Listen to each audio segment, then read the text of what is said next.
সংসারে অধিকাংশ ঝগড়ার জন্য স্বামী দায়ী না স্ত্রী, দুজনে কে বলেন? কে দায়ী? কথা বলে না। আপনারা কি বলছেন? সংসারে ঝগড়ার জন্য দায়ী কে? ঘরে ফেলেছে। আপনার কিন্তু খবর আছে আজকে। সংসারে ঝগড়ার জন্য বেশিরভাগ দায়ী হলো স্ত্রী। কেন জানেন? পুরুষ একটা কথা বললে নারীরা 6টা কথা বলে। এটা জন্মগতভাবে আল্লাহ তৈরি করেছে এরকম।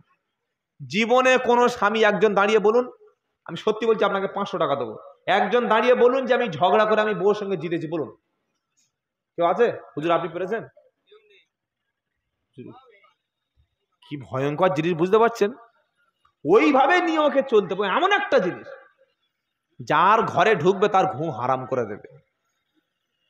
ঝগড়ার সময় আপনি একটা বলবেন, এমন শুনিয়ে দেবে হেরে যাবে, না জিততে পারলে শেষে বসে বসে কাঁদবে। এটা মেয়েদের অভ্যাস। কি বুঝলেন বলেন? ইসলাম কি বলছে?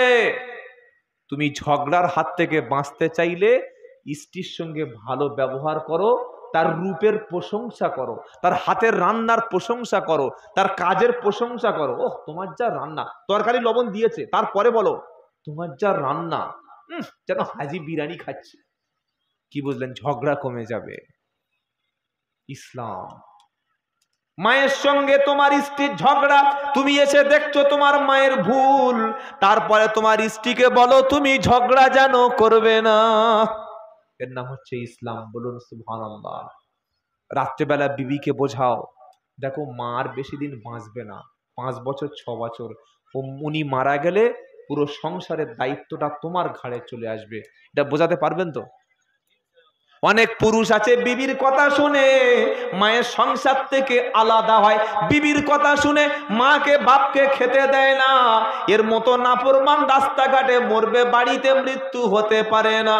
বাবাজিরা, সোনার আলালেরা, যারা বিবির কথা শুনে মায়ের উপরে অত্যাচার করে তারা কখনো মানুষ না।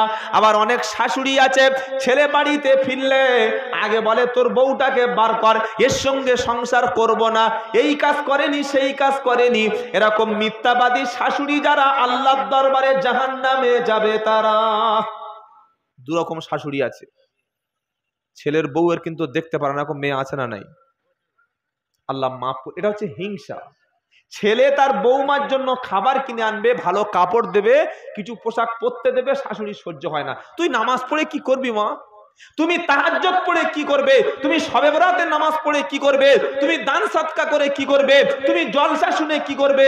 যদি তোমার মেয়ের মতো তোমার শাশুড়িকে তুমি না দেখতে, বৌমাকে দেখতে না পারো, মেয়েটাকে সকাল 9টা পর্যন্ত ঘুম পড়ে দেয়, উঠবি না, সংসারের কাজ করবি না, যা করবে তোর ভাবি করবে, আর ভোর 4টে বাজে ওট ওট ওট ওট, মশারি দড়ি টেনে ছেড়ে যা সংসারের কাজ কর।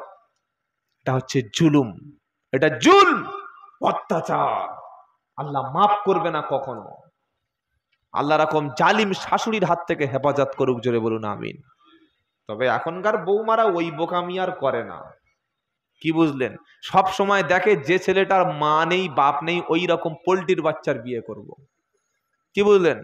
আগে দেখছে শাশুড়ি বেঁচে আছে, বলছে হ্যাঁ, বললে ওখানে আমার পছন্দ নয়, একা গিয়ে রাজত্ব করব। আল্লাহ যেন শাশুড়ি বৌমার মধ্যে মিল মহাব্বত তৈরি করে দেয়, বলুন আমিন। কত সংসার জ্বলছে আপনি জানেন, অশান্তিতে ভুগছে। ও নামাজ পড়বে কি করে? ও মসজিদে গিয়ে নামাজ পড়ে মনে শান্তি নেই, আল্লাহ বাড়িতে ঢুকলেই যেন জাহান্নাম। আল্লাহ আমাদের সবাইকে হেফাজত করুন, বলুন আমিন। আল্লাহ পাক তাহলে কি বলছেন? নারী এবং পুরুষকে আমি আল্লাহ জোড়ায় জোড়ায় বানিয়ে দিয়েছি, বলুন সুবহানাল্লাহ। এবার আল্লাহ বলছে ওয়াজআলনা নাওমাকুম সুবাতা, নারী পুরুষকে জোড়ায় জোড়ায় বানিয়ে দিয়েছি, রাতকে আমি আল্লাহ ঘুমের জন্য বানিয়েছি। হে যুবকেরা, ছেলেরা, রাত্রেবেলা তোমরা ফোনের মাধ্যমে অযথা সময় নষ্ট করো না। অপার কোনো নারীর পিছনে ফোন করে করে তোমার চোখটা যেন হলুদ করে দিও না। অযথা নারীদের কাছে সময় দিয়ে জীবনটা নষ্ট করো না। আল্লাহ তোমাকে বানিয়েছে, তোমার জন্য একটা নারীও তিনি বানিয়েছে। হালাল ব্যবসা করো। রাতকে আল্লাহ বানিয়েছে ঘুমানোর জন্য, আর রাতের শেষ অংশে তাহাজ্জুদের নামাজে কেঁদে আল্লাহকে রাজি করিয়ে নেওয়ার জন্য। জোরে বলুন। বললে কোথায় লেখা আছে? আমার আল্লাহ পাক শোনাচ্ছে, তাতাজাফা জুনুবুহুম আনিল মাদাজিই ইয়াদউনা রাব্বাহুম খাওফাও ওয়া তামা ওয়া মিম্মা রাযাকনাহুম ইনফিকুন। 21 পারা সূরা সাজদার একদম 17 নম্বর আয়াতে আমার আল্লাহ পাক শোনাচ্ছে, তাতাজাফা জুনুবুহুম আনিল মাদাজিই ইয়াদউনা রাব্বাহুম খাওফাও ওয়া তামা ওয়া মিম্মা রাযাকনাহুম ইনফিকুন। রাত যখন গভীর হলো, তুমি এশা থেকে রাত 3টে পর্যন্ত ঘুমিয়েছ। রাত যখন গভীর হলো, তুমি বিছানা থেকে পিঠটা তুলে নাও, ওযু করো, গোসল করো, শরীর একটু হালকা করে নাও, আল্লাহর সামনে দাঁড়িয়ে যাও। জাহান্নামের ভয়ে জান্নাতের আশায় তুমি দোয়া করতে শুরু করো। রাতের বেলা যারা কাঁদতে শিখেছে, রাতের বেলা যারা হাত তুলতে আল্লাহর কাছে শিখেছে, ওদের হাত জীবনে কোনো কারোর কাছে তুলতে হবে না। সুবহানাল্লাহ বলার দরকার ছিল না? এখন বলার দরকার নেই, সেই বর্ষাকালে একবার সুবহানাল্লাহ বলবেন। জোরে বলুন না সুবহানাল্লাহ। যে হাত আল্লাহর কাছে ওটার অভ্যাস হয়ে গেছে, ও হাত কখনো কারো দরবারে তুলতে হবে না। যে চোখের পানি আল্লাহর জন্য পড়ে গেছে, ওই চোখে আল্লাহ কখনো আরো পানি আনবে না, কাঁদাবে না। যে কপালটা, নাকটা আল্লাহর কাছে সেজদা দিয়ে শিখে গেছে, ওই কপালটা পৃথিবীর কোনো দাদা দিদি নেতা নেত্রী কারোর কাছে কপালটা মাথা নিচু করতে হবে না। রাতের বেলা কাঁদার সময়, দিনের বেলা উপার্জনের সময়। মেয়ের বিয়ে হবে, টাকা উপার্জন করতে পারছেন না, কি করবেন? রাত্রে কাঁদুন, আল্লাহ ব্যবস্থা করে দেবে। বলুন সুবহানাল্লাহ। দীর্ঘদিন স্বামী বিছানায় পড়ে আছে, ডাক্তার বলেছে আর বেশি দিন বাঁচবে না, কি খাবে? খাইয়ে দাও। ডাক্তারদের ভাষা এরকম, তাই তো নাকি? কি খাবে? খাইয়ে। তার মানে বুড়োটা এবার যাবে। তুই বল বাবা, আল্লাহ যে কদিন বাঁচে বাঁচে, এরকম বলে তো মানুষ সাহস পাবে নাকি? বলেন। ছেলেরা বলছে, ডাক্তার কিরকম অবস্থা? বলে 2টো কিডনি সব শেষ। সুগার বললে 420। যে বুড়োটা কবে কি হবে? বেশি দিন বাঁচবে না, যা খাবে খাইয়ে দাও। কানে কানে বলছে, বুড়োটা যা খাবে খাইয়ে দাও, বড় জোড়ার সামনে শুক্রবার পর্যন্ত থাকবে, তারপরে খুঁজে পাবো। তুই আল্লাহ, আর এই কথাটা বিশ্বাস করলে ঈমান থাকবে? বলেন না। সুগার হয়েছে, ওষুধ দিবি, ট্যাবলেট দিবি, মানুষকে ভালো চিকিৎসার জন্য সাজেস্ট করবি। কাফের বেঈমান বলে দিচ্ছে, বাঁচতে চাও? বললে হ্যাঁ। বললে লাল রেড মিট গোমাংস খাবে না। বলে না? বলে না? গোমাংস খেলে কি হবে? কিচ্ছু হবে না। আল্লাহর দেওয়া হালাল চোখ বুজিয়ে খেয়ে যাবেন। বলুন ইনশাআল্লাহ। হ্যাঁ, তুমি বলতে পারো যে ডায়েট কন্ট্রোল করবে, মিষ্টিটা একটু কম খাবে, এটা বলতে পারো। সুগারটা একটু কন্ট্রোলে রাখবে, চিনিটা কম খাবে, এটা বলতে পারো। ও বলছে গরুর মাংস খাবি না কেন? বে খেলে কি হবে? কিচ্ছু হবে না, বিসমিল্লাহ বলে খাবেন, বাকিটা আমার আল্লাহ হেফাজত করবে। বলুন সুবহানাল্লাহ। মনে থাকবে ইনশাআল্লাহ। আমার আল্লাহ পাক তাই বলে দিচ্ছে, বান্দা তুমি শুনে রাখো, রাত যখন গভীর হয়, আমার আল্লাহ আরশ থেকে তিনি প্রথম আসমানে নেমে আসে। অমিনাল লাইলি ফাতাহাজ্জাদ বিহি নাফিলাতাল লাক আসা আই ইয়াবআসাকা রাব্বুকা মাকামাম মাহমুদা। উম্মত কাঁদাটা ছেড়ে দিয়েছে, তা কার কাছে বক্তব্য করবো বলুন তো? কাঁদতে পারে না, খালি বিপদে পড়লে কোনো মাজারের কাছে, ছাগল নিয়ে চলে যাচ্ছে মাজারের কাছে, দেখেছেন না?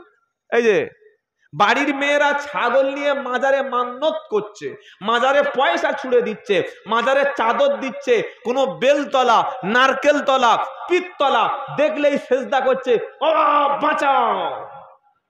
আল্লাহ ছাড়া কারোর কাছে সেজদা করলে বেঈমান কাফের হয়ে জাহান্নামে চলে যাবে। আল্লাহ ছাড়া কারোর নামে মান্নত করা শিরক, হারাম। মনে থাকবে ইনশাআল্লাহ।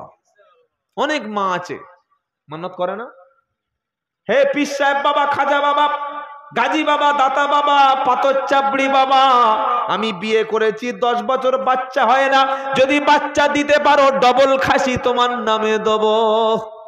ডবল খাসি দেবে, হারাম। আল্লাহ দিচ্ছে, আল্লাহর রাস্তায় দাও। বাচ্চা কে দেয়? সব বাচ্চা আল্লাহ দেয় না? দুটাটা বাচ্চা পীর সাহেবরা দিয়ে দেয়। সুস্থ আল্লাহ করে না পীরেদের হাত আছে? কেউ যদি মনে করে না আল্লাহ অনেক ঊর্ধ্বে, আল্লাহ সবচাইতে বড় ক্ষমতাবান, আল্লাহ বাচ্চা দেয়, আল্লাহ সুস্থ করে, আল্লাহ বিপদ থেকে বাঁচায়, তবে আশেপাশে দুটো একটা পাওয়ারফুল বড় বড় পীর সাহেব আছে, এদের মাধ্যমে আল্লাহ কিছু সাহায্য পাঠিয়ে দেয়। এদেরও হাত আছে, এদেরও কান আছে, এরাও সহযোগিতা করে, এরাও শুনতে পায়, এরাও বিপদ থেকে বাঁচাতে পারে। আল্লাহ বাচ্চা দেয়, এরা একটু সহযোগিতা করে দেয়। আল্লাহ রুজি দেয়, এরা একটু সুপারিশ করে দেয়। আল্লাহ আসমান থেকে বৃষ্টি দেয়, তবে পীর সাহেবরা কবর থেকে একটু সাহায্য করে দেয়, একটু ইশারা করে দেয়। আল্লাহ দোয়া শুনতে পারে, আবার আমার পীর সাহেব কবর থেকে আমার ফরিয়াদ শুনতে পারে। আল্লাহ যেটা পারে ওইটা পৃথিবীর কোন ব্যক্তি পারে? এটা মনে করার নাম হলো শিরিক। এই শিরিককারী ব্যক্তির ঠিকানা জাহান্নাম। কবরে যাচ্ছেন কেন? মাজারে যাচ্ছেন কেন? মসজিদ কি ভেঙে পড়ে গেছে? আল্লাহ কি মরে গেছে? নাউজুবিল্লাহ। আল্লাহ কি তোমার ডাক শুনবে না? আল্লাহ কি ঘুমিয়ে আছে? না আল্লাহর ঘরে আর ছেলে নাই, আল্লাহর কারখানায় ছেলে নাই, আল্লাহর খাজানায় রুজি নাই, আল্লাহ টাকা দিতে পারে না, আল্লাহ সন্তান দিতে পারে না। যদি তোমার বিশ্বাস আল্লাহ সব দিতে পারে, এরপরে তুমি মসজিদ ছেড়ে কবরের উপর সাজদা দিচ্ছ কেন ভাই? আল্লাহ আমাদের মাফ করুক, বলুন আমিন। ওলি পীর হাক্কানি আলেম ওলামাদের কবর জিয়ারাত করবেন, কিন্তু সেজদা চুমু খাওয়া, পীর সাহেবের পা ধরে চুমু খাচ্ছে, ছি ছি ছি ছি। জীবনে কোনোদিন বাপের পায়ে চুমা খেয়েছো? জীবনে বাপের পা কোনোদিন টিপেছো? মায়ের পা কোনোদিন টিপেছো? মায়ের মাথার চুলটা একটু তেল দিয়ে ভালো করে কোনোদিন ভালো করে ম্যাসেজ করে দিয়েছো? মায়ের হাতটা একটু কোনোদিন টিপে দিয়েছো? যে মায়ের হাতে তুমি ছোট ছিলে, দুধ খাওয়াতে খাওয়াতে তোমার মা তোমার হাতের উপরে ঘুম পড়িয়েছে, 10টি মাস নয় 2.5টি বছর হাতের উপর শুয়ে মায়ের দুধ খেয়েছো, ওই হাতটা মা কোনোদিন ধরে দেখেছো হাতটা যন্ত্রণা হচ্ছে কিনা? এই গত বছর একটা প্রোগ্রামে গেছি বাঁকুড়া, কতুলপুর থানার নাম ধরে বলে দিলাম। 11টা থেকে প্রোগ্রাম, শুয়ে আছি 10:30 বাজে, রাত্রে একটু রেস্ট করছি, দেখি হঠাৎ ঘরের মধ্যে একজন চলে আসলো অন্ধকারে। কি ঢুকলো বে? হঠাৎ দেখি পায়ে হাত দিচ্ছে, কি হলো? কোনো মেয়ে ছেলে ঢুকে গেল নাকি? হতে তো পারে, পারে না, কথা বলে না। এই যে নতুন জামাই বিয়ে করে শ্বশুর বাড়ি গেলে বৌমা বেশি, যার বিয়ে করেছে সেই মেয়েটার শ্বশুর বাড়ি বেশি খেদমত করে না শালিগুলো ভাবিগুলো খেদমত করে? কোনটা জোরে বলেন? শালির জন্য, ভাবিদের জন্য নতুন জামাইয়ের, নতুন নন্দায়ের সামনে আসা হারাম, হারাম এবং হারাম। কত শাশুড়ি আছে, না বাবা মৌলবি দেখলে সামনে যাব না, হুজুরের দিকে পর্দা করব। হুজুরের দিকে পর্দা করা ফরজ। আর তোমার ওই 18 বছরের মাধ্যমিক পাস মেয়েটা, 19 বছরের এইচএস দেওয়া মেয়েটা নতুন জামাইয়ের কাছে ছেড়ে দিয়েছো, আরেকটা ছোট শালি নিয়ে ওর ঘরে ঢুকেছো, বলছেন তোর এই বোনের খেদমত কর, পা টিপে দে। ও পা টিপবে না অন্য কিছু ইয়ে করবে? সকালবেলা টিফিন নিয়ে বলছে তোর দুলা ভাইয়ের দিয়ায়, অপদার্থ কথা করে। আল্লাহ জেনা থেকে হেফাজত করবো। কষ্ট পাচ্ছেন বললাম, বলে নাকি? নতুন ভাবি দেখা পেয়ে নতুন বোনাই গিয়ে ভাবির পাশে বসে বসে কাঁধে কাঁধ দিয়ে হেলান দিয়ে গল্প করছে, ওটা তোর বউ, ছাগল কোথাকার। নিজের স্ত্রী ছাড়া অন্য কোন নারীর কাছ থেকে খেদমত নেবেন না, হারাম। সবচাইতে বেশি ফিতনা হচ্ছে দুলাভাই এবং শালির মধ্যে, দেওরের এবং ভাবির মধ্যে। আর আমাদের বাড়ির দেওরগুলো যা কিছু হয় ভাবির কাছে বলে, আর ভাবি আর দেওরের সম্পর্ক যেন স্বামী স্ত্রীর মতো। ছোট ভাই ভালো আছো? ছোট ভাই, ও ছোট ভাই একটু সাবান মাখিয়ে দেবো? তওবা তওবা তওবা, আস্তাগফিরুল্লাহ। ইসলাম বলছে হারাম। একই সঙ্গে ভাবি এবং দেওর দুজনে গল্প করতে পাবে না, একই সঙ্গে শালি এবং দুলাভাই দুজনে সামনাসামনি মুখোমুখি বসে খেতে পারবে না। এর নাম হচ্ছে ইসলাম। আপনারা কি বলছেন বলেন? এই বাবাজিরা রাগ করছেন বললাম বলে? আজকে লজ্জা শরম নাই মুসলমানদের, হায়া তো নাই, খালি বলছে আল্লাহ আমার ছেলে কথা শুনবে কি করে। তুমি ছেলে জন্ম দেওয়ার আগে সেই আদব কায়দা তোমার স্ত্রীকে শিক্ষা দাওনি।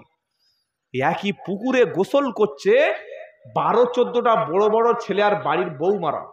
ইমাম সাহেব যাচ্ছে, সঙ্গে সঙ্গে মেয়েরা পুকুরে ডুব দিবে, যাই হুজুর যাচ্ছে, হুজুরের দিকে পর্দা করা ফরজ। আর বড় বড় বেটা ছেলেরা পুকুরে গোসল করছিল, কেউ জাইয়া পরে, কেউ হাফ প্যান্ট পরে, কেউ গামছা পরে পুকুরে ঝাঁপ মারছিল। তখন তো সাইড দাওনি, তখন তো পর্দা করনি, তখন লজ্জা করনি। কোন হুজুর যাচ্ছে দেখে লজ্জা করতে কে বলেছে তোমার? লজ্জা হলো ইমানের অঙ্গ। লজ্জা নাই যার, ইমান নাই তার। লজ্জা আছে যার, ইমান তার বেঁচে আছে। বলুন সুবহানাল্লাহ। শয়তানের পক্ষ থেকে সবচাইতে ইমান নষ্ট করার প্রথম যে বাণীটা আমার যুবকদের শিখিয়ে দিচ্ছে সেটা কি জানেন? মনের পর্দা, বড় পর্দা। কি বলছে শয়তান? কি বলছে বলেন না? মনের পর্দা, বড় পর্দা। আর একটা কথা শয়তান শেখাচ্ছে, নামাজ না পড়লে কি হয় ভাই? ইমান ঠিক আছে। কটা কথা বললাম? এই জোরে বলেন না। দুটো। একটা কি? মনের পর্দা, বড় পর্দা। দুলাভাই আর শালি এক জায়গায় বসে চা খেলে, এক জায়গায় বসে কফি খেলে, এক জায়গায় বসে একটু গল্প করলে কোনো অসুবিধা নাই। আমরা কি আর ওই রকম? আমাদের মন তো ঠিক আছে।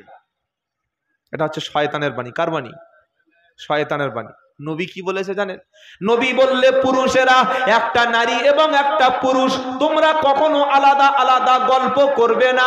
একটা পুরুষ এবং একটা নারী কখনো আলাদা আলাদা তোমরা একই রুমে, পার্সোনাল রুমে বসবে না।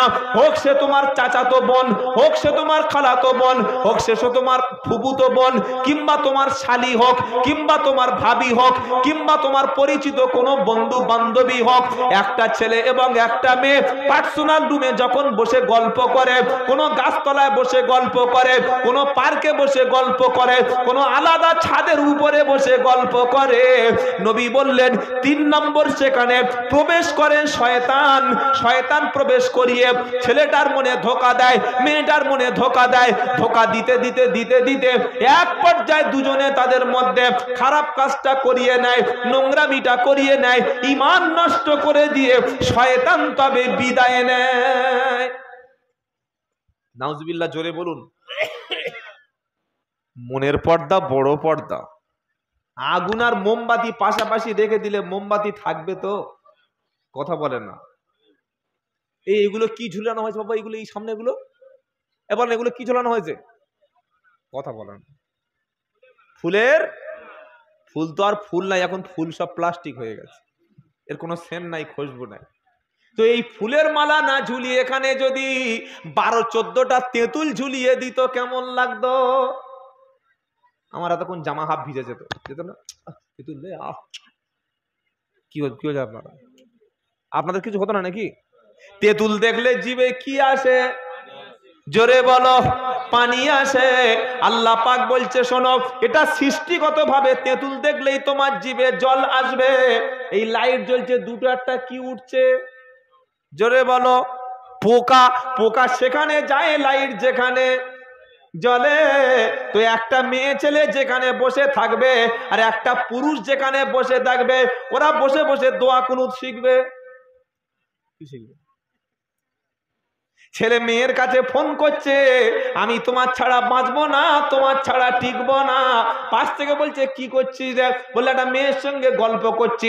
বললে, আব্দুল্লাহ জুবাইর বলে গেছে, নারী এবং পুরুষ একসঙ্গে কথা বলা বিয়ের আগে হারাম, বিয়ের আগে জেনা। বলছে, না ভাই, আমরা বাজে কথা বলছি না। স্বামী, ওই ছেলেটাই মেয়েটার কি আয়াতুল কুরসি শেখাচ্ছে। আয়াতুল কুরসি, তাই তো? শুধু শরীরের বিশেষ অঙ্গ দিয়ে জেনা হয় তা নয়, কানের সঙ্গে কান, কোনো পরনারীর কথা কানের মধ্যে শুনে তৃপ্তি পাওয়া, এটা কানের জেনা। হাত দিয়ে কোনো নারীর হাত ধরে স্পর্শ করে হাতের মজা নেওয়া, এটা হাতের জিনা। কোন নারী আছে দূরে, তার দিকে পা বাড়িয়ে গিয়ে লুকিয়ে লুকিয়ে তার দেহ দেখা, এটা হচ্ছে পায়ের জেনা, চোখের জেনা। বলুন নাউজুবিল্লাহি মিন যালিক। বাবাজিরা, সোনালালেরা, আল্লাহওয়ালা ভাইরা, আল্লাহ যদি কোনো বান্দার চোখ থেকে নূর কেড়ে নেয়, তখন নামাজ পড়ে, রোজা করে, কোরআন পড়ে তারা তৃপ্তি পায় না। চোখের নূর কি জানেন? এই চোখের নূর কি জানেন? চোখের নূর আল্লাহ তখন কেড়ে নেয় বান্দা জায়েজ বস্তু দেখার সাথে সাথে, যখন নাজায়েজ বস্তুটা থেকে বান্দা আনন্দ পায়। আপনার স্ত্রী বিয়ের পর থেকে দেখলে ভালো লাগতো, এখন দু ছেলের মা হয়ে গেছে, তার মুখের দিকে থেকে ভালো লাগে না। এখন পাড়ার কে গোসল করছে, কোন মেয়েটা রাস্তা থেকে যাচ্ছে ওদিকে, কেন? আল্লাহ তোমার চোখের নূরটা কেড়ে নিয়েছে। কেন চোখের নূর কেড়েছে? তোমার স্ত্রীর দিকে যতবার তাকাবে ততবার সওয়াব হবে, বলুন সুবহানাল্লাহ। তোমার মায়ের দিকে যতবার তুমি তাকাবে ততবার হজের নেকি হবে। পরনারীর দিকে, পর স্ত্রীর দিকে, অবৈধ নারীর দিকে যতবার তাকাবে ততবার কুরবানির সওয়াব হবে, তাই তো নাকি? জিনার গুনাহ হবে, বলুন নাউজুবিল্লাহ। চোখটাকে হেফাজত করবেন, অধিকাংশ গুনাহ থেকে বেঁচে যাবে, সুবহানাল্লাহ বলবেন না?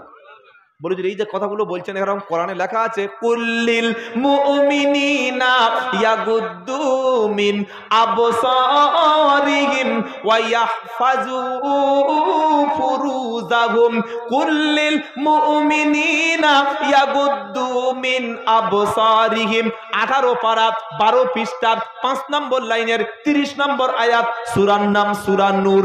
আল্লাহ বলছে, মুসলমান বেটা ছেলেরা শোন, কুল্লিল মুমিনিন, নবী আপনি মোমেন পুরুষদেরকে বলুন, বেটা ছেলেদের বলুন, কুল্লিল মুমিনিনা ইয়াগুদ্দু মিন আবসারিহিম। হে মোমেনেরা, হে বেটা ছেলেরা, মোমেন উম্মতেরা, পর নারী দেখে, পর স্ত্রী দেখে, পরের মেয়ে দেখে, কলেজের মেয়ে দেখে, অবৈধ নারী দেখে, ভাবি দেখলে, শালি দেখলে, চাচাতো বোন, ফুফুতো বোন, যার সঙ্গে তোমার বিয়ে করা চলবে, ওই রকম নারী যদি তোমার সঙ্গে চলে আসে, বিয়ের আগে যাকে বিয়ে করনি তার দিকে চোখ পড়লে সাথে সাথে তুমি দৃষ্টিটাকে নিম্নগামী করবে। সুবহানাল্লাহ বলতে ইচ্ছা করে না?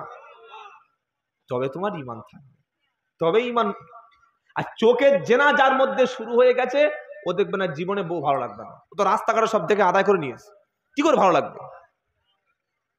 পুরুষদেরকে বললেন নারীরা, নারীদের থেকে চোখ দৃষ্টি সংযত রাখো। আবার ঘুরিয়ে আল্লাহ নারীদের বলছে, কাদের বলছে? ওয়াকুল্লিল মুমিনাতি ইয়াগুদুদনা মিন আবসারিহিন্না ওয়া ইয়াহফাজনা ফুরুজাহুন্না। এটা 31 নম্বর আয়াত। আল্লাহ পাক বলছে, মোমেন নারীরা, তোমরা পর নারীর, পর পুরুষের থেকে তোমরা দৃষ্টিকে সংযত রাখো। জোয়ান শ্বশুরকে কোনো নতুন বৌমা খেদমত করতে পারবে না। টাটকা জোয়ান শ্বশুরের পায়ে তেল দিয়ে মেসেজ করতে পারবে না। জোয়ান শ্বশুর আর নতুন বিবাহিতা স্ত্রী ও ছেলের বউ, সেও জোয়ান, দুজনে একসঙ্গে বসে শ্বশুরের পিঠে ভালো করে মেসেজ করে দেওয়ার অনুমতি ইসলাম দেয় না। মনে থাকবে ইনশাআল্লাহ, মনে থাকবে ইনশাআল্লাহ। এই বিষয়গুলো যেন আমাদের মাথায় থাকে, মনে থাকে। আল্লাহ হেফাজত করুক, সকলে জোরে বলুন আমিন। লজ্জা শরম হলো ঈমানের অঙ্গ। আজকে ছেলেদের এই যে বাচ্চাগুলো, এখন আমাদের সমাজের নতুন নতুন বাচ্চা, যারা এই আধুনিক বাচ্চাগুলো, এদের চোখের হায়া, শরম, লজ্জা মোবাইল এসে সব তুলে দিয়েছে। কি বলছেন বলেন? আগে বড় মানুষ থাকলে বাচ্চা সেখানে দাঁড়াতো না, এখন ছোট ছোট ছেলেরা বাচ্চার সামনে বসে বাপের সামনে বিড়ি খায়। ও দেখেছেন না? কাকা বিড়ি খাচ্ছে, ভাইপোর এখন গো বুড়ি নি কাকার কাছে বিড়ি থেকে, ও খায়। লজ্জা আছে? এই লজ্জা শরম আছে? আগে ছেলের বিয়ের প্রয়োজন হলে, মেয়ের বিয়ের প্রয়োজন হলে ও পাগল হয়ে যেত, মরে যেত, কিন্তু বাপ মার সাথে বলতো না। এখন বলে না, বলে না, বলছে ও মা এই মেয়েটা দেখবেন পছন্দ হয় কি? আব্বার বলছে, ও আব্বা, বললে কি? বলে সেই সালাউদ্দিনের মেয়ের পছন্দ হয়েছে আমার খুব। ওই কোন সালাউদ্দিন? বলে ট্রাক্টর চালায়। লজ্জা শরম আছে? হ্যাঁ আছে, বা হ্যাঁ না, বলে না। লজ্জা শরম নাই। লজ্জা শরম যদি জাতির মধ্যে থেকে চলে যায়, তার ঈমানটাই চলে যাবে। কথা মনে থাকবে ইনশাআল্লাহ? কথা মনে থাকবে? লজ্জা শরম চলে যাওয়ার এক নম্বর কারণ হলো বাপ এবং মায়ের মধ্যে হায়া শরম কমে গেছে। বলো যে কি রকম? বাপ আর মা যদি ছোটবেলায় বাচ্চাদের সামনে ঝগড়া করে, মারামারি করে, বাপ তার স্ত্রীকে যদি উমুকের মেয়ে, তুমুকের মেয়ে, উমুক জানোয়ারের মেয়ে, আরো আজে বাজে গালাগালি, যদি কোনো স্বামী তার স্ত্রীকে পশুর বাচ্চা, কুকুরের বাচ্চা, শুয়োরের বাচ্চা, উমুকের বাচ্চা বলে গালাগালি করে, এই বাচ্চাটা কোনোদিন বাপের সম্মান করতে পারে? এই হারানা বলেন না? তাই তো হচ্ছে আমাদের। লজ্জা শরম শিক্ষা দেবে বাপ মা। বাপ তার ছেলেকে বলবে বাবা, বড়দের দেখলে তুমি আসসালামু আলাইকুম বলবে। বাপ তার ছেলেকে বলবে বাবা, তুমি হাঁটুর উপরে কাপড় যেন কখনো তুলবে না। বাপ তার ছেলেকে বলবে বাবা, মেয়েরা যেখানে বসে আছে তুমি সেখানে যাবে না। মা তার মেয়েকে বলবে, ও মা, তুমি যখন স্কুলে যাবে মা, মাথার কাপড়টা যেন তুমি ফেলবে না। মা তার মেয়েকে সাবধান করবে, মা স্কুলে কলেজে যাচ্ছ যাও, টিউশনি পড়ে চলে আসবে, অপরিচিত কোনো ছেলের সঙ্গে যেন তুমি গল্প করবে না। মা তার মেয়েকে বলবে মা, তোমার বুকে কাপড়টা ভালো করে ঢেকে দেবে মা। মা তার মেয়েকে বলবে মা, তুমি মাথা নিচু করে রাস্তায় চলবে, কোনো পুরুষ আসলে তুমি মাথাটা নিচু করে নেবে মা। লজ্জা হলো তোমার সবচাইতে বড় সম্পদ, লজ্জা হলো সবচাইতে বড় সম্পদ। এখনকার মায়েরা নিজে স্কুটি চালাচ্ছে আর মেয়েটাকে সবুজ সাথী সাইকেল দিয়ে বাজারে পাঠিয়ে দিয়েছে। এখনকার মেয়েরা স্কুটি চালাচ্ছে, দেখেন নাই? এই দেখেছেন না? দেখেন নাই? সর্বনাশ, কি টেম্পার! এমনি এমনি কি গরম হচ্ছে? স্কুটি চালাচ্ছে বাড়ির মেয়েরা। হ্যাঁ চালাচ্ছি, চালা, হিজাব নাই, পর্দা নাই, বুকের ওন্নাটা এরকম ফেলে, এরকম এরকম কথা চালা যায়। ছেলেরা দেখলে ঠিক থাকবে? এই জোরে বলেন না। নির্লজ্জ তোমরাই শিক্ষা দিচ্ছ সমাজে। আর খালি বলছে হুজুর একটু পর্দা নিয়ে বক্তব্য দেই। তোমার মেয়ের যে পোশাকটা কিনে দিয়েছো ভাই, তোমার বোনের যে পোশাকটা ঈদের সময় কিনে দিয়েছো, তোমার স্ত্রীকে তুমি বেপর্দা করে রাস্তায় ছেড়ে দিয়েছো, ওটা আমি করেছি না তুমি করেছো? আমাকে পর্দার কথা বলতে হবে কেন সেখানে? আল্লাহ হেফাজত করুক সকলে, জোরে বলুন আমিন। এমন পোশাক পরবেন না যেন যুবক ছেলে আপনার প্রতি আকৃষ্ট হয়। এমন পোশাক আপনার মেয়েকে কিনে বাজারে ছেড়ে দেবেন না যেন ছেলেরা পাগলা কুত্তার মতো পিছনে ঘোরাঘুরি করে। এমন পোশাক পরে ঈদের দিন মেয়েরা বার হয়েছে, এমন পোশাক পরে মেয়েরা ঈদের দিন বার হয়েছে, ছেলেরা উপরের দিকে তাকিয়ে আছে। ওরে এটা ইসলামে হারাম ছিল।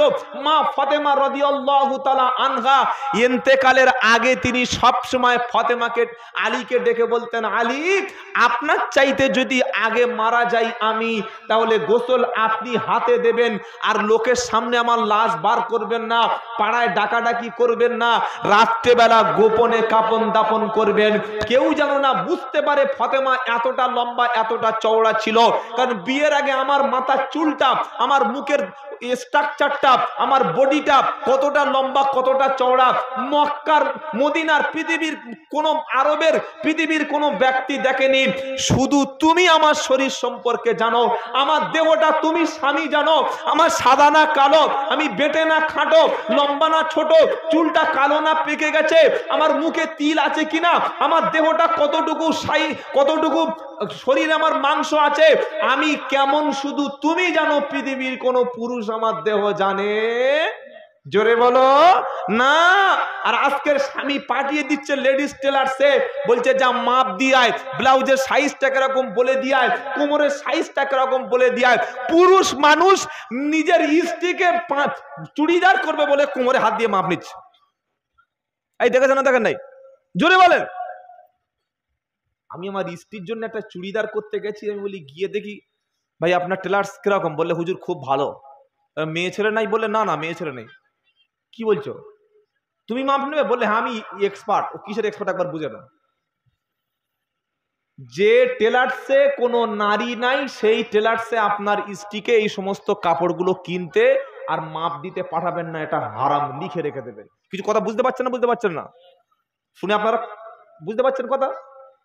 অনেক টেলার্স রয়েছে যে টেলার্সে নারী নাই, পুরুষ বসে বসে মেয়েদের মাপ নিচ্ছে। কি মাপটা তুই নিবি বল? তুই কোথায় হাতে দিয়ে মাপ নিবি? তোর লজ্জা শরম আছে? আমি গেছি, বলছে হুজুর একটু সাইডে যাও, একটু সাইডে যান। কেন? বলে কটা মেয়ে এসছে, একটু মাপ নিয়ে নি। চিন্তা করেন, মুসলমান রমজান মাসে রোজা করছে, আমাকে বলছে একটু সাইডে যাও, কটা কাস্টমার এসছে, একটু মাপ নিয়ে নি। আমাকে দেখে ভয় করছিস কেন? আল্লাহ দেখে তোর ভয় নাই? তুই যে মেয়েটার বুকের সাইজটা মাপ নিবি, কোমরটা কতটা চওড়া মেপে দেখে নিবি, ওটা তোমার তো বউ নয়, ওটা তোমার তো কেউ নয়, তাহলে অপার স্ত্রীর গায়ে তুমি হাত দিচ্ছ, এই লজ্জা শরমটা তোমার মধ্যে নাই? ফাতেমা রাদিয়াল্লাহু তাআলা আনহা বলছে, রাত্রেবেলা আমাকে দাফন করাবেন না, দাফন করাবেন আমার পুরুষ যেন না জানতে পারে। আর আমাদের স্বামীরা বউকে নিয়ে ছেড়ে দিচ্ছে বন্ধনে টাকা আনতে। আমাদের এই 24 পরগনা, আপনাদের নন্দীগ্রামের সব আল্লাহর ওলি, এখানে সব কেস নাই। পুরুষ মানুষ কখনো মেয়েদেরকে বউকে দিয়ে ইনকাম করাতে পারে? ছি ছি ছি ছি ছি। আর এই লুচ্চা বন্ধনের অফিসার গুলো স্বামী গেলে জীবনে পয়সা দেয় না। আপনারা কি বলছেন, দেবে? তুই যাই তোর বউকে পাঠিয়ে দে। হেফাজত করুক আল্লাহ, বলুন আমিন। নবী বললেন, দায়ুস কখনো জান্নাতে যাবে না, দায়ুস কখনো জান্নাতে যাবে না। দায়ুসটাকে নিজের মা, নিজের মেয়ে, নিজের স্ত্রী, নিজের বোনকে পর্দার সঙ্গে রাখে না, যে দায়ুস হলো সে কিয়ামতের দিন একটা মেয়ে জাহান্নামে যাবে, আল্লাহর কাছে বলবে, রব্বানা আরিনাল্লাহ দাইনি আদাল্লানা মিনাল জিন্নি ওয়াল ইনস নাজআলহুমা তাহতা আকদামিনা লিয়াকুনা মিনাল আসফালিন। 24 পারা 19 পৃষ্ঠা, একদম দ্বিতীয় নম্বর লাইনের 29 নম্বর আয়াত, সূরার নাম সূরা হামিম সাজদা। আর আল্লাহ পাক শোনাচ্ছে, একটা নারী জাহান্নামে যাবে, আল্লাহর কাছে বলবে, আল্লাহ আমার স্বামী কখনো পর্দার সঙ্গে আমাকে রাখেনি, উপার্জন করার দরকার ছিল স্বামী, স্বামী উপার্জন না করে আমাকে বন্ধনে লোনে পাঠিয়েছে, আমাকে কাজে পাঠিয়েছে, নিজে তাস খেলেছে, নিজে জুয়া খেলেছে, আমার দিয়ে টাকা উপার্জন করিয়েছে, আল্লাহ পর্দার সঙ্গে রাখতো না, আজকের আমি জাহান্নামে যাব, স্বামীর বুকে পা তুলে দিয়ে যাব, স্বামীকে আমি ছেড়ে যাব না। যারা আলেম আছে জিজ্ঞাসা করুন, কোরআনে লেখা আছে বুকের উপর পা তুলে দিয়ে সেদিন জাহান্নামীরা যাবে। কেমন লাগবে? যুবতী মেয়ে, আপনি মেয়ে আছে, মেয়ের বাপ, আপনার কত সৌভাগ্য আপনি জানেন? দুটো মেয়ে যদি থাকে, দুটি মেয়েকে যদি লালন পালন করতে পারেন, পর্দার সঙ্গে রাখতে পারেন, দুটো কন্যার বাপ আর নবী সাল্লাল্লাহু আলাইহি ওয়াসাল্লাম একসাথে জান্নাতে থাকবে, বলুন সুবহানাল্লাহ। আপনার মেয়েকে আপনি পর্দা শেখাবেন না, হেফাজত করবেন না? আল্লাহ আমাদের হেফাজত হওয়ার তৌফিক দিক, জোরে বলুন আল্লাহুম্মা আমিন। যুবতী মেয়ে সেদিন আল্লাহর কাছে বলবে, আল্লাহ 18 বছর বয়স পর্যন্ত, বিয়ে দেওয়ার আগ পর্যন্ত আমার বাপ আমার মা কোনো দিন মাথায় কাপড় দিতে বলেনি, কোনো দিন কোরআন শরীফটা পড়তে বলেনি, নামাজ পড়তে বলেনি, আমি খেয়াল খুশি মতো চলেছি, আজকের বাপের বুকে পা তুলে দিয়ে জাহান্নামে যাব। আল্লাহ হেফাজত করুক, সকলে বলুন আমিন। নামাজ যেমন ফরজ, পর্দা তেমন ফরজ। ইহুদি খ্রিস্টানরা তারা চায় মুসলমানরা পর্দা ছেড়ে বার হয়ে আসুক, তবেই তাদের ঈমানটা নষ্ট করা সহজ হবে। যারা আমার যুবক বন্ধু এসেছো ভাই, বিয়ে যারা করেছো অথবা করবে, আজ থেকে সকলে শপথ নাও, আপনার স্ত্রীকে বা তোমার স্ত্রীকে যখন তুমি বাড়ির বাইরে নিয়ে যাবে, পর্দার সঙ্গে হিজাব সহকারে সালোয়ার কামিজ পরিয়ে, নিকাব পরিয়ে, বরকা পরিয়ে নিয়ে যাব। রাজি আছেন সকলে ইনশাআল্লাহ? ইনশাআল্লাহ বলেন দেখি সবাই। নারে তাকবীর, নারে তাকবীর। আল্লাহ কবুল করুক, বলুন আমিন। সম্মান আল্লাহ বাড়িয়ে দেবে। বেপর্দায় সম্মান থাকে না, সম্মান থাকে হিজাবের মধ্যে। বেপর্দার সম্মান নাই। আর বেপর্দা নারীর কেউ বিনা পয়সায় বিয়ে করতে চায় না। ওর তো শরীরের অঙ্গ প্রত্যঙ্গ, ওর মডেলটা কেমন, ওর স্ট্রাকচার কেমন, সবাই যখন দেখে নিয়েছে, তো ওই মালটাকে ফ্রিতে আর কেউ কিনবে রে ভাই? কিন্তু যারা হিজাবের সঙ্গে আছে, সসম্মানে স্বামীর কাছে চলে যাবে। আর নেককার নারীর পেট থেকে আব্দুল কাদের জিলানীর মতো, খাজা মঈনুদ্দিন চিশতির মতো, নিজামুদ্দিন আউলিয়ার মতো আল্লাহর ওলি তৈরি হবে। জোরে বলো সুবহানাল্লাহ। এখন তো আর নিজামুদ্দিন আউলিয়া তৈরি হচ্ছে না, এখন খাজা মঈনুদ্দিন চিশতি তৈরি হচ্ছে না, এখন বড় পীর আব্দুল কাদের জিলানী তৈরি হচ্ছে না। কেন? কেন? কারণটা কি? তাদের মা ছিল জামানার শ্রেষ্ঠ ওলি, তাই তাদের পেটে আল্লাহ দান করেছেন শ্রেষ্ঠ ওলি। মা ভালো হলে সন্তান নিশ্চয়ই ভালো হয়। এজন্য নবী বলেছেন পুরুষ যখন বিয়ে করে চারটি জিনিস দেখে বিয়ে করে, লি মালিহা অলি হাসাবিহা অলি জামালিহা অলি দিনিহা, মুত্তাফাকুন আলাই, বুখারী মুসলিমের হাদিস। নবী বললেন পুরুষ বিয়ে করলে চারটি জিনিস দেখে, মাল, সৌন্দর্য, বংশ আর সম্পদ। নবীজি বলছেন তোমরা বিয়ের সময় দেখবে ফাসফার বিজাতির দিন, যে নারীকে তুমি বিয়ে করতে যাচ্ছ, তোমার ছেলের জন্য যাকে বৌমা করে আনতে যাচ্ছ, আগে দেখবে চরিত্রবান কিনা, নামাজি পরেজগার কিনা, পর্দার সঙ্গে চলে কিনা, হিজাবের সঙ্গে চলে কিনা। নামাজি পরেজগার মার্জিত ভদ্র ঘরের মেয়ে আনবে, তোমার সংসারটা সোনার সংসার করে দেবে। জোরে বলুন সুবহানাল্লাহ। আর এই ফেসবুক দেখে ধরে আনবে, রাস্তায় সাইকেল চালানো, স্কুটি চালানো, বয়ফ্রেন্ড 4-5টা আছে এরকম মেয়ে ধরে নিয়ে চলে আসবে, আর 3 লাখ টাকা আনবে, দেখবে ঘরের মধ্যে শান্তি নাই, মনে হচ্ছে যেন ওই শ্মশানে শুয়ে আছে। কোথায় শুয়ে আছে বলো? আল্লাহ মাফ করে দিই। খালি বলছে হুজুর একটা হট মেয়ে বিয়ে করবো। কি মেয়ে বলো? হট। তো হট মেয়ে বিয়ে করে এখন তো হিট হয়ে গেছে, এখন আর কিছু করার নাই। আল্লাহ হেফাজত করুক, বলুন আমিন। আলোচনা আর বেশি কথা বলবো না।